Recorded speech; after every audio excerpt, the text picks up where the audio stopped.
నమస్తే. ఇన్నాళ్ళు నన్ను సపోర్ట్ చేస్తూ, ఎంకరేజ్ చేస్తూ మీ ప్రేమని నాకు అందిస్తున్న ప్రతి ఒక్కరికి కృతజ్ఞతలు. అలాగే ఈ వీడియో కూడా ఖచ్చితంగా మీకు ఉపయోగపడుతుంది. లైక్, షేర్ అండ్ సబ్స్క్రైబ్ చేసి మీ సపోర్ట్‌ని నాకు అందించండి. అలాగే ఈ వీడియో పట్ల మీకున్న అభిప్రాయాన్ని కామెంట్ సెక్షన్‌లో కామెంట్ చేసి తెలియజేయండి. ఇప్పుడు వీడియోని చూద్దాం. నమస్తే. Welcome to our channel. నేను పద్మిని. ప్రస్తుతంతో పాటు ప్రముఖ ఆధ్యాత్మికవేత్త, వాస్తు జ్యోతిష పండితులు, లలిత ఉపాసకులు, వాస్తు జ్యోతిష శిక్షణ నిపుణులు బ్రహ్మశ్రీ నానాజీ పట్నాయక్ గారు మనతో పాటు ఉన్నారు. మాట్లాడదాం. సార్ నమస్తే సార్. శ్రీమాత్రే నమః. సార్, వారాహి నవరాత్రుల్లో అత్యద్భుతమైనటువంటి రోజు సప్తమి. ఆషాఢ శుక్లపక్ష సప్తమిని వివస్వత సప్తమి అని చేసుకోవటం, సూర్య భగవానుడి అనుగ్రహం కోసం ప్రత్యేకంగా ఆ రోజుని చక్కగా స్వామి ఆరాధన చేసుకోవటం అనేది అందరికీ తెలిసినటువంటి విషయమే. మరి ఇంకొకసారి గుర్తు చేసే క్రమంలో ఏం చేసుకోవాల్సి ఉంటుంది ఆ రోజున? యాక్చువల్గా ఈ వివస్వాన్ అనేటువంటి పేరు వివస్వత సప్తమి అన్నారు. వివస్వాన్ అనేటువంటి పేరు మనకి వాస్తులో కూడా ఉంటుంది అమ్మాయి. అవునా సార్? వాస్తులో ఉంటుంది. ఏ దిక్కున? తూర్పు దిక్కు సంబంధించినటువంటిది ఉంటుంది. అయితే ఇక్కడ ఏంటంటే సూర్య భగవానుడి యొక్క అనుగ్రహం పెరగడానికి ఇది ఎక్కువగా చేస్తూ ఉంటారు. జిల్లేడు పువ్వులతోని, జిల్లేడు మన ఎర్రటి పుష్పాలతో చేస్తూ ఉంటారు.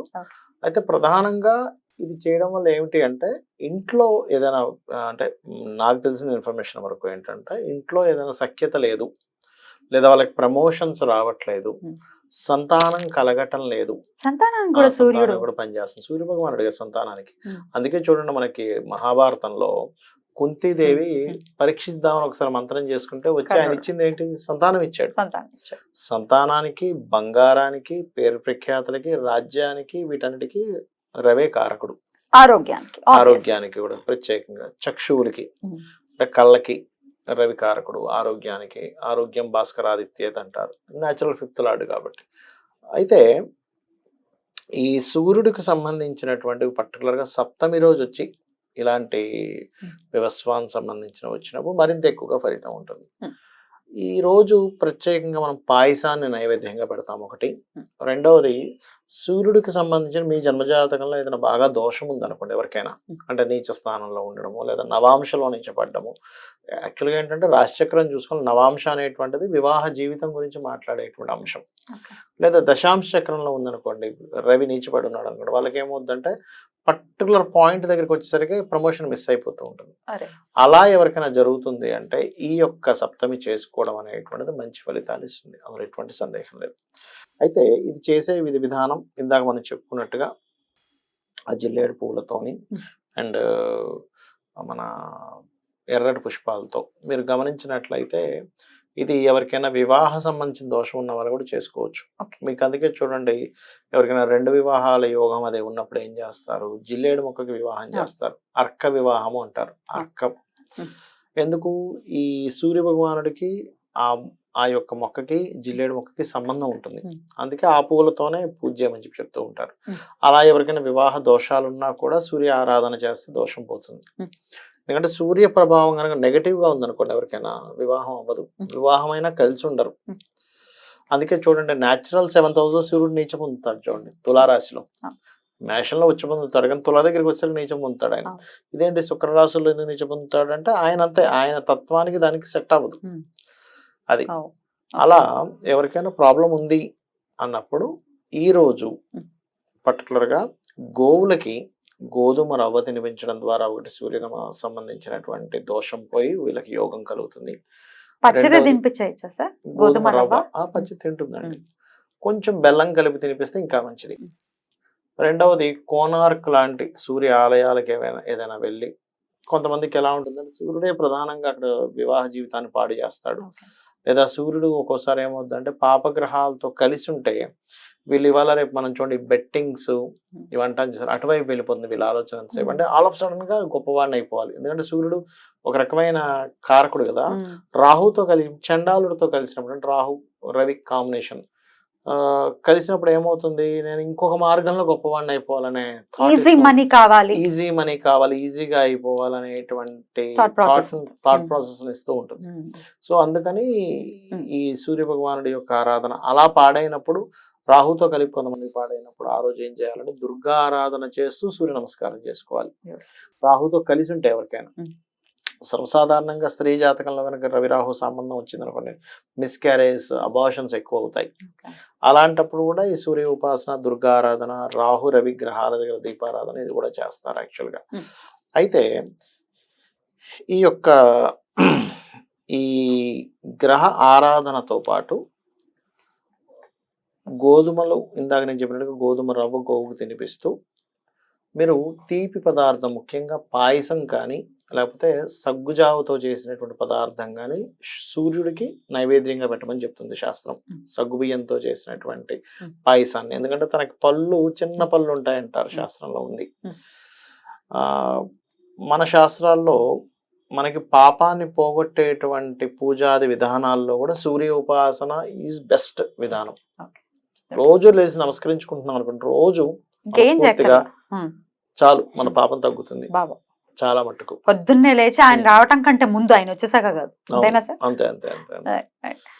అయితే ఇక్కడ కొన్ని అంటే ఇండెప్త్గా గనక వెళ్ళినప్పుడు ఏమవుతాయంటే అమ్మా, కొన్ని సూర్య భగవానుడు బాగా పాడైపోతాడు. బాగా పాడైపోయినప్పుడు ఏముంటంటే, మనం ఇందాక ఒక వీడియోలో భగవంతుడు పరీక్షిస్తాడా అని చెప్పుకున్నాను చూసారా, అలాంటప్పుడు మనకేమనిపిస్తుంది అంటే, నేను సూర్య నమస్కారాలు చేసుకోకపోతే బాగుంది, చేసుకోకపోతే బాగుంటుంది, చేసుకున్నప్పుడు ఇబ్బంది వస్తుందని వాళ్ళని కూడా విన్నా నేను. అంటే ఏంటి, వీళ్ళ కర్మ అది చేసుకుంటే పోతుంది, కానీ అది చేయనివ్వకుండా ఆపుతుంటది. ఇలాంటి ఒక థాట్స్ వచ్చేసి ఇదేంటి, నేను రోజు సూర్యుని నమస్కరించుకుంటేనే నాకు ప్రాబ్లం వస్తుంది ఏంటి అనుకుంటాడు. అంటే నెగిటివ్ థాట్ లోకి వెళ్తాడు, ఎందుకు వాడి కర్మ అట్లా తీసుకెళ్తూ ఉంటుంది.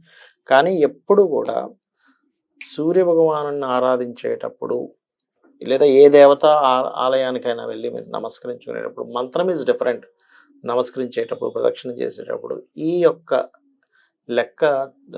లెక్కలేసుకుంటూ నేను విష్ణు ఆలయాలకు వెళ్తే బాగుంది, గణపతి ఆలయాలకు వెళ్తే బాగాలేదనో, లేకపోతే శివాలయాలకు వెళ్తే బాగుంది, ఇంకోటికి వెళ్తే బాగాలేదనో చేయకూడదు. అక్కడ మీరు జస్ట్ అనుగ్రహాన్ని పొందుతున్నారు. ఉపాసన బీజాక్షర మంత్రాలు వేరు. ఆ రకంగా డిఫరెన్సియేషన్ చూసుకుంటుండాలి. రైట్.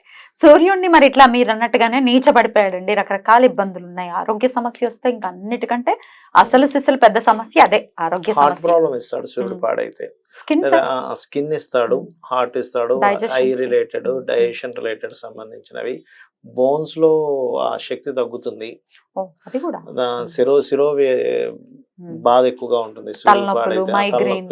మైగ్రేన్స్, తలనొప్పులు, కుడికన్నుకు ప్రాబ్లం రావడము, హార్ట్ రిలేటెడ్ ఇష్యూస్ రావడము, సంతానము, సరైన సంతానం లేక దిగులు ఉండడము, ఇట్లాంటివన్నీ కూడా సూర్యుడి యొక్క కారకత్వం. ఇక స్కిన్ ఎలర్జీస్ లాంటివి అయితే సార్, బిగ్గెస్ట్ ఆర్గన్ స్కిన్నే కాబట్టి మనకి అది ఇబ్బంది పడటం మొదలు పెడితే అది దీర్ఘకాలికం అయిపోతుంది. నేను సఫర్ అయిన క్యాండిడేట్ ని, నాకు తెలుసు, 10 ఏళ్ళు సఫర్ అయ్యాను నేను.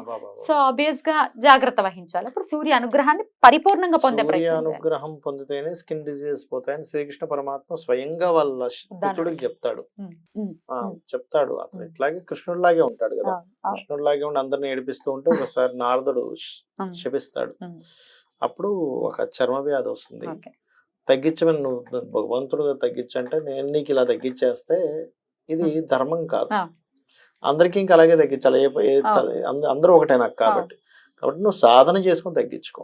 సూర్య ఆరాధన చేసుకుంటే ఆయన పెట్టినటువంటి సూర్య ఆలయాలు ఇప్పటికే ఉన్నాయి. ద్వాదశాదిత్యులు కాశీలో కూడా ఆయనే చేశాడు కూడా వింటూ ఉంటాం. అలా 7 సంవత్సరాలు సాధన చేసి ఆయన చర్మ వ్యాధిని తగ్గించుకున్నారు. చర్మ వ్యాధులు ఉన్న వాళ్ళు ఇది చేస్తే ఇంకా మంచిది. రైట్, అద్భుతం. అయితే స్వామి నామం ఒక్కటి ఏదైనా చెప్పండి సార్, అంటే ఈ చర్మ వ్యాధులు కానీ అసలు ఆరోగ్య సమస్యలతో ఇబ్బంది పడే వాళ్ళ కోసం. ఆరోగ్య సమస్యల కోసం ఇబ్బంది పడేటువంటివి అంటే ఒకటి ఉందండి. అది ఎట్లా అంటే, సూర్యుల్లో ఉండే అమ్మవారిని తలుచుకుంటూ చేయాల్సింది ఒకటి ఉంటుంది. అది ఎలా అంటే, ఆదిత్య హృదయం చదివే ముందు ఒక మనకి దానికి ఏంటంటే గుమ్మడికాయ ఉంటుంది చూసారు, గుమ్మడికాయని నైవేద్యంగా పెట్టి ఓం కూష్మాండాయ నమః అని ఆ గుమ్మడికాయ తర్వాత జ్యూస్ చేసుకుని తాగాలి. మంచి గుమ్మడికాయ. ఓం కూష్మాండాయ నమః. అమ్మవారు ఒక రూపం, అది సూర్య భగవానుల్లో ఉంటుందని చెప్తూ ఉంటారు. ఓం కూష్మాండాయ, కూష్మాండం అంటే కూడా గుమ్మడికాయ. ఓం కూష్మాండాయ నమః అనుకుంటూ, కూష్మాండాదేవి. ఖచ్చితంగా మీకు ఏంటంటే, మీ హెల్త్ అంతా కూడా మీ డైజెషన్ మీద ఆధారపడి ఉంటుంది, మీ ఫుడ్ మీద ఆధారపడి ఉంటుంది. అది ఖచ్చితంగా. అలాగే నమస్కారానికి కూడా ఆయన చాలా ప్రియులు అని వింటూ ఉంటాం కాబట్టి నమస్కరించాలి, గ్రాటిట్యూడ్ ని ఖచ్చితంగా చూపించాలి. స్కిన్ డిజీజ్ వాళ్ళు మాత్రం ప్రత్యేకించి చెయ్యండి సూర్య ఆరాధన అని మరీ మనవి చేస్తూ. Right sir, thank you so very much sir. నమస్తే. శ్రీమాత్రే నమః.